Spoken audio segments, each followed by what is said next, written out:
Okay, great. All right, I am Barbara Garrity-Blake, and I am talking to Mrs. Sue Simpson here at her house on Lennoxville Road. So, Miss Simpson, could you tell me a little bit about your experience working at the old cookhouse for Beaufort Fisheries? Well, I was quite young when I started out working for Beaufort Fisheries, and one of the good things about this job is that I could have my children. We stayed upstairs of the two-story building during the week, and so I had two boys that were. I think I started working full time up there probably when they were 5 and 6. I know, because they had private kindergartens back those days. But I think I liked it because it was a family thing.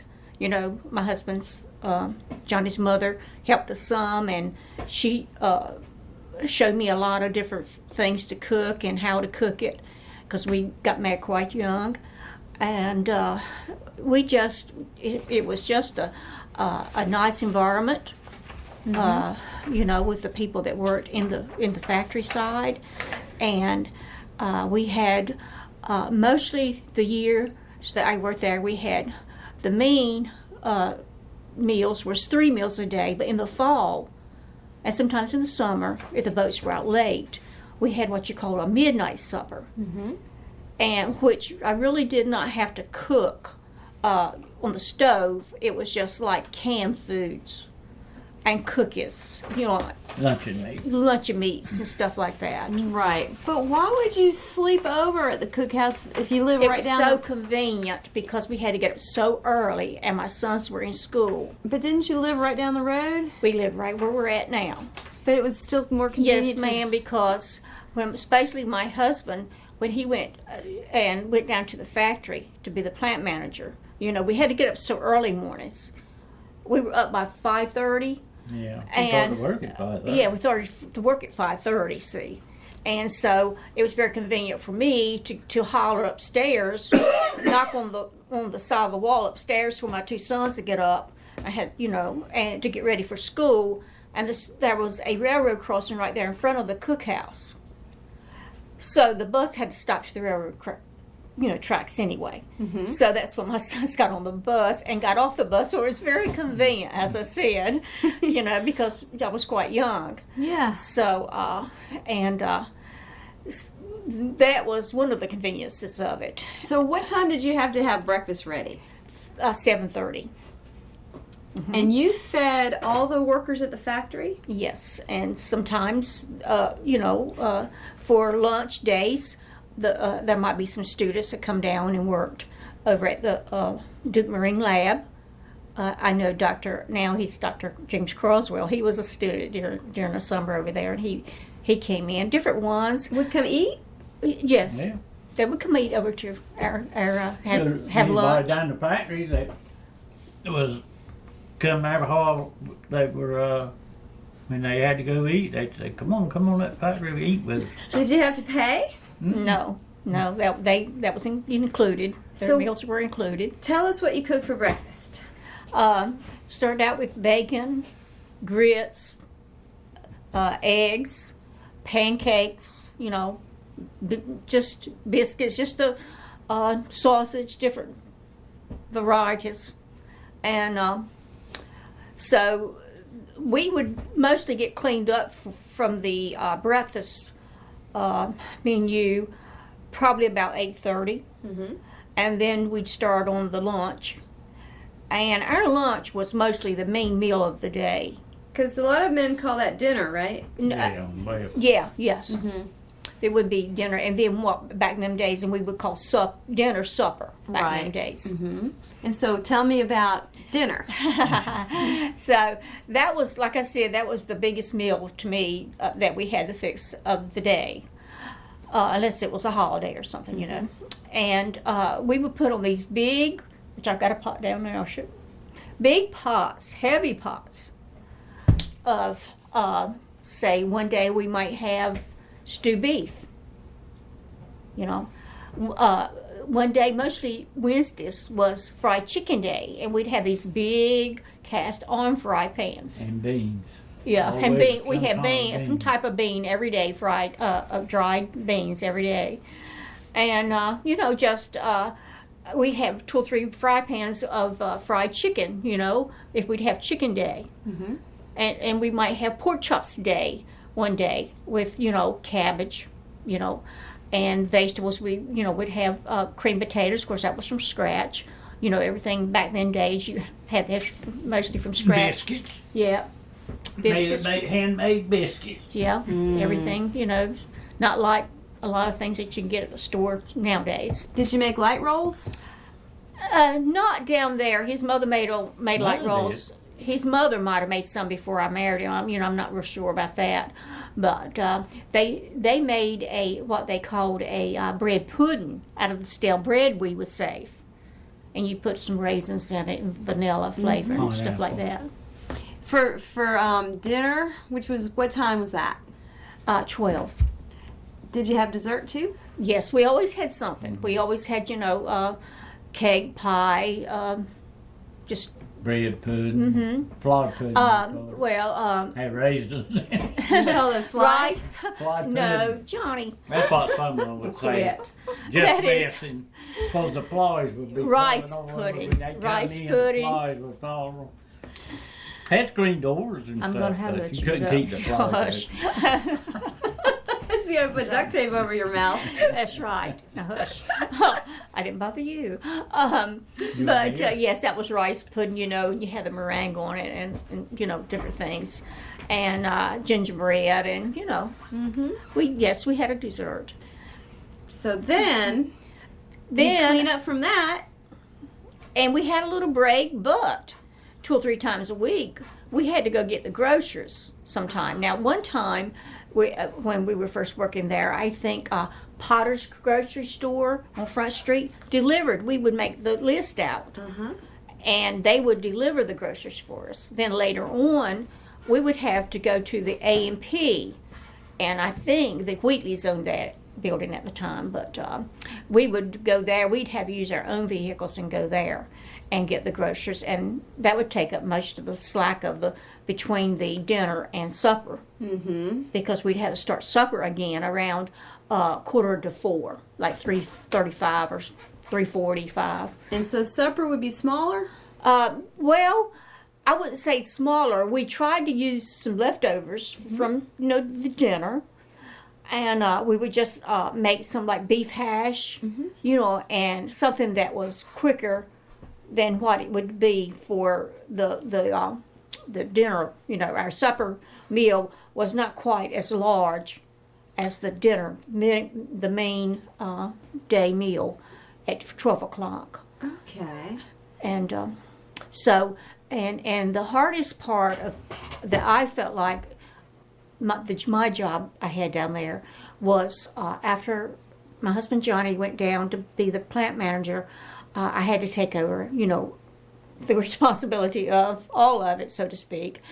And it had to stay up. And what they called a midnight supper, because the men worked around the clock. Factory men, crew. They didn't go home when the boats were coming in late or whatever. So we had what we called the midnight supper. And it started, they had to come 1 or 2 at a time because the factory ran 24 hours a day. So that was the hardest part of my career at Beaufort Fisheries, was what we called the midnight supper. But it was, I did not have to, per se, cook a lot. You'd had coffee and stuff. But it was like Vienna sardines, luncheon meats, cheeses, maybe fruits and stuff like that. So why was that hard? Cookies, things like that. The hard part of it was staying up. Sometimes I was 1 o'clock, 1:15 getting, through, the last one getting out of there. You had to make sure, because they, couldn't all come at one time or half come. Oh, they were just stragglers, coming 1 or 2 at a time.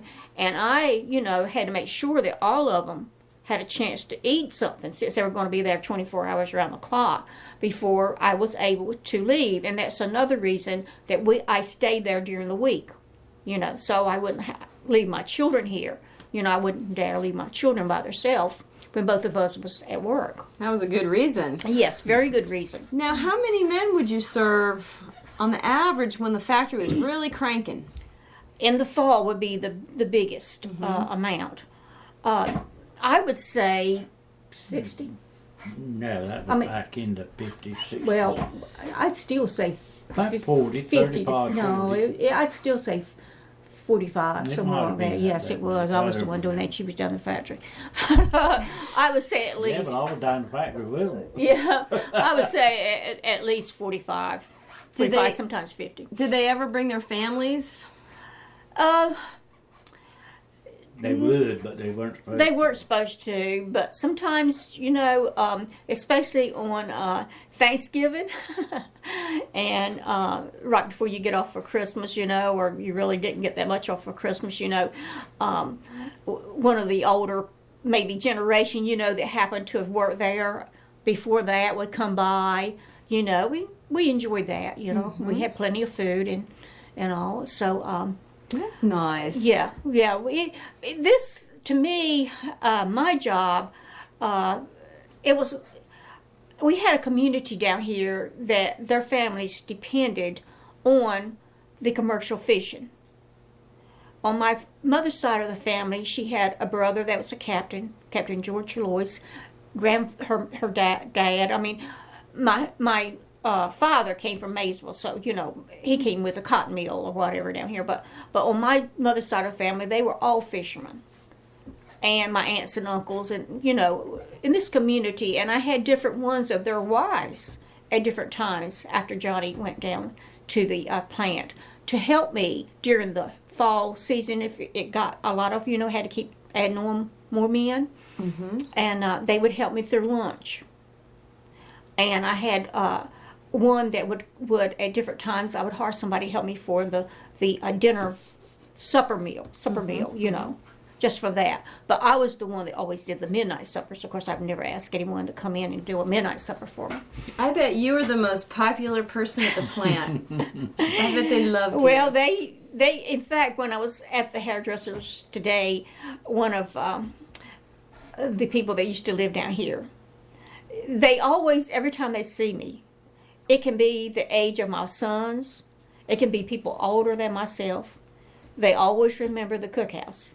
And they always remember going down there with a member of our family and eating. In fact, I talked to one today that had gone down with his sister when his mother were there. That she would come there sometimes like on a 10, 11 o'clock and help us through the dinner meal when she was able. And was employed, there for a few years. And her youngest daughter, Catherine, she had friends. And so they would run up there, was why I run in to see her mother, seeing they smelled that food cooking, So this lady today was a friend of Catherine's, and she was telling me what good food we had up to the cookhouse. So this, to me, Beaufort Fisheries, it stood for a lot in this community. Not only did it give you money, help you, and I know that it is what provided us with, food for our children and what we have here today, Just go turn that off. But, so, a lot of people in this community, they're sorry that Beaufort Fisheries went down.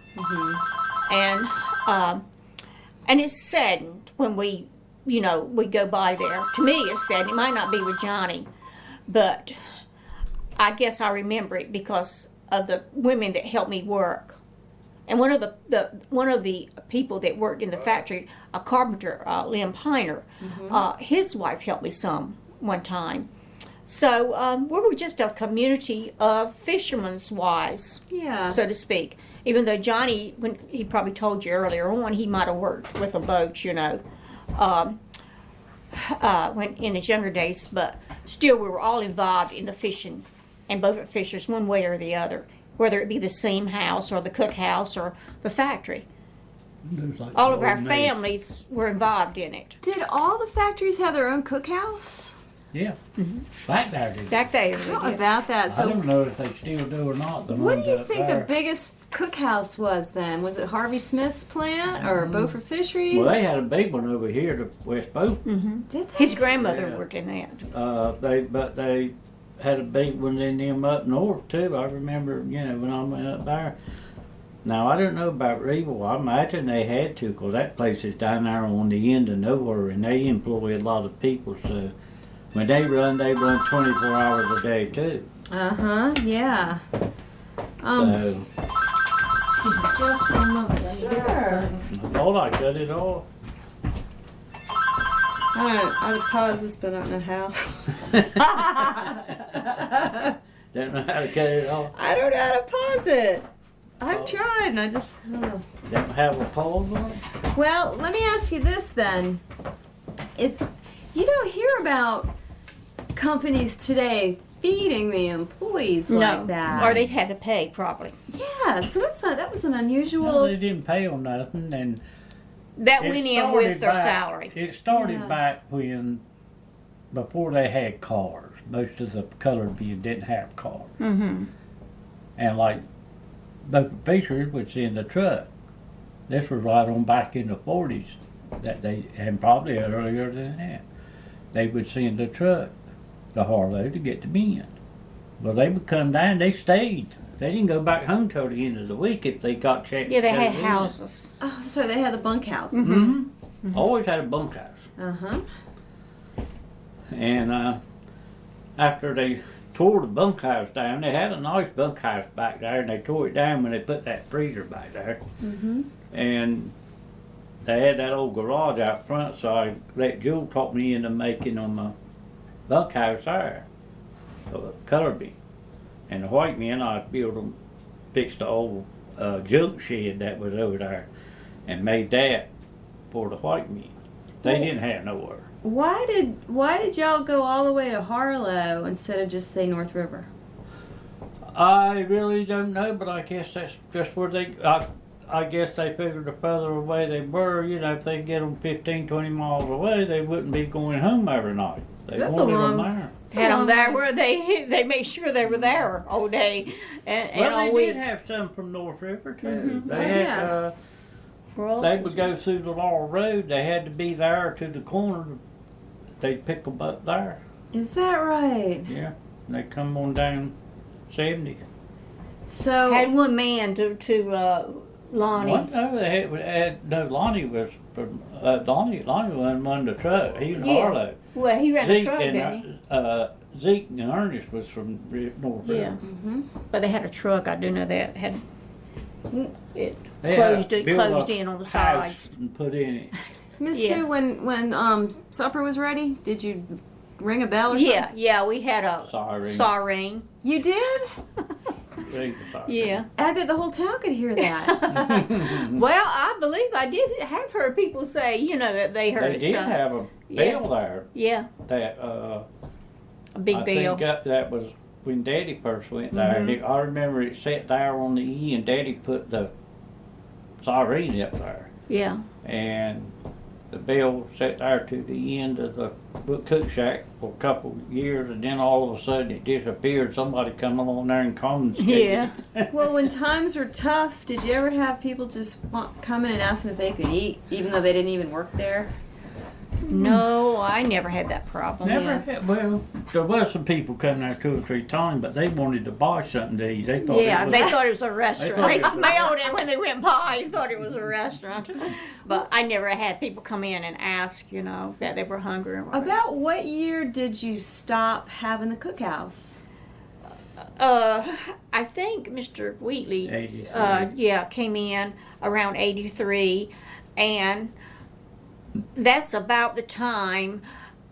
I didn't work there very much longer after that because he really didn't, per se. I'm not talking about one person. What happened was that, and I can see, with the economy and the groceries probably were going up or whatever at the time. I don't know what his reason was, but he felt like they didn't really need, if the boats were going to come in at a decent time, he didn't feel like that they needed per se the supper menu, So it got to the point the last year that I worked there, I never knew until like 3:30, 3:45, if I was going to have to plan that meal or not. So that's one reason I used quite a few leftovers and tried to make do with what I had. I guess he felt like that money could be better spent by not, giving them the food, and they were going to be going home in, 7 or 8 o'clock or whatever. Still had to buy food. I know, but Do you remember the last biscuits you cooked? Did you know when it was the last day? I felt like it was coming because I had never had that problem before. We always, whether they were going home at 6 or 7 or whatever, we mostly gave them supper. That was just, 3 meals a day. In all the years I worked there, until maybe the last 6, 8, 9 months, and that's Mr. Wheatley came in around, I think 1983 or so, and I think I got out. I think I was out of there. They didn't open it up again. I think I was out of there by 1984 anyway. Okay, yeah. Well, that was quite an era then, wasn't it? Yes, and so I was ready to get out because, times change like everything else. That's right. You That's know. right. And so you were talking about the dishware that you used? Yeah. So you had, will you describe that again? Well, we had 2 different rooms for the mess halls. Segregate. Yeah.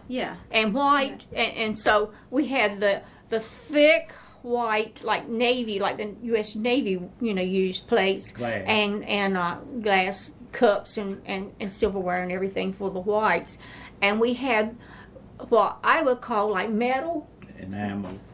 pewter or something, metal. It was enamel coated. Yeah, some Right. of it was like the enamel, like with a red ring around it, white with a little red ring around it. That's right. And some of it was just plain metal looking.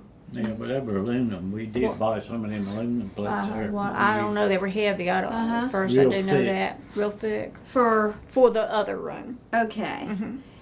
And so we had two different sinks. In other words, one of my helpers would do that room, and I would do the white room dishes and stuff. And then we both, or how many of us would do the big pots and pans, and I'll show you if we leave one of the pans that I use. But you cooked all together? Yes. Okay. Yes. Well, yes, they got the same food as everybody got the same food. Who was your helper that was doing the dishes in the black side? She doesn't. Well, No, you didn't. no, I didn't either. I had different ones. It was one time my oldest son Johnny Yeah. Donald, Uh-huh. and different ones. I never did the blacks. You did?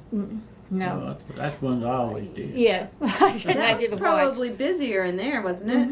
Oh, yeah. There was probably twice as many men. in Yeah, there it was. as And more like that. tables. We had these long tables with the benches, on each side of them. Yeah. Well, there was many a meal run through the fish factory then between the cookhouse and then the boats. Oh, yeah. Oh yes. Boats fed them, too. Of course, they had people on the boat. So to kind of sum the whole thing up, what would you say was the economic impact for the town of Beaufort as far as the groceries spot and such? Well, I think that the ones that when we got the groceries from the Potters up on Front Street, that was in the family. That was helping the family. When we got them from the A&P grocery store, that was in the family. Mm-hmm.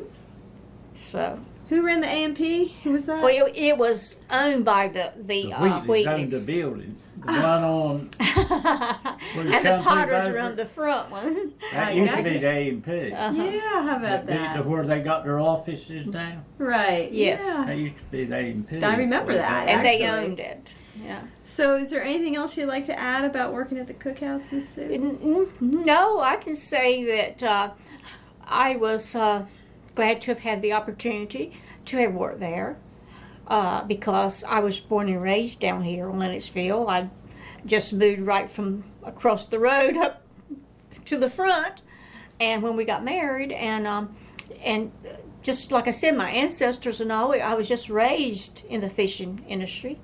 And Johnny was too. So, and mostly the people that were lived here then. A lot of them not now, but then, when we were in that profession, we were just all a happy family. And we helped each other out. And when I needed somebody to help me in the fall, one of the women was always willing to help me. And, or two, whatever we needed. Mm-hmm. And so I'll have to say it was one of the most memorable, jobs that I had. But I'm glad I was younger at that time. Yeah, I bet. But yes, I miss not seeing. I do not miss not seeing the factory when it was going down and deteriorating and everything. Yeah, that's sad, huh? But time goes on. Yeah. And to me, that's history. But I hope that history will still remain in our minds. And I'll tell you what, it will be. There'll be some kind of story. There ain't no shad factory around here in a little while. It's already starting. What do you mean?